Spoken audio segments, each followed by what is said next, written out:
Good evening, students. Here we are going to study about the types of loadings on the beam.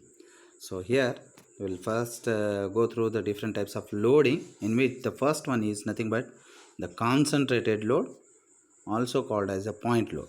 So concentrated load or a point load is nothing but on the beam at particular point the load is concentrated, or it is giving the intensity at that particular point only. Like here we have shown as a P1 and P2 as concentrated loads. So sometimes there will be only one load or series of loads on any beam section. So the second type of load is nothing but called as uniformly distributed load, or also called as rectangular load. The uniformly distributed load is also called as rectangular load. So it means in this the intensity of loading on the beam is same right from the first point to the last point. The intensity of the loading is same. So here we have to calculate the equivalent loading diagram in the free body diagram. So equivalent load can be found out since it is said as rectangular load. So we have to find out the area of rectangle.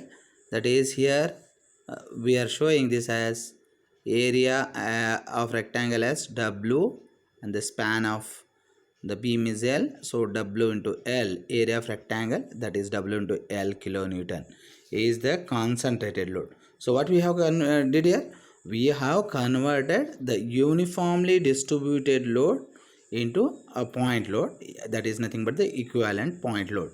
And since it is a rectangle, so it is acting exactly at the center, that is the centroid of the rectangle. That is, the span is exactly divided into two halves.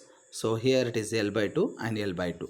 The third type of loading what we are going to study is uniformly varying load, or also called as triangular load.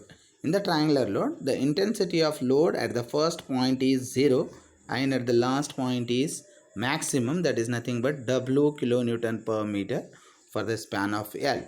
If it is the case, we need to find out the equivalent loading diagram. So or also we need to simplify as a triangular load is nothing but half of W is loading, how we did it there in the same like here in the rectangular beam.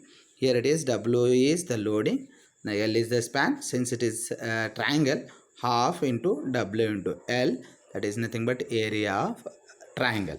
So here we could find out it is WL by 2. Where it is acting? It is acting at the centroid of the triangle. The centroid of the triangle is 2/3 of L from the minimum loading side to maximum loading side, it is 1/3 of L.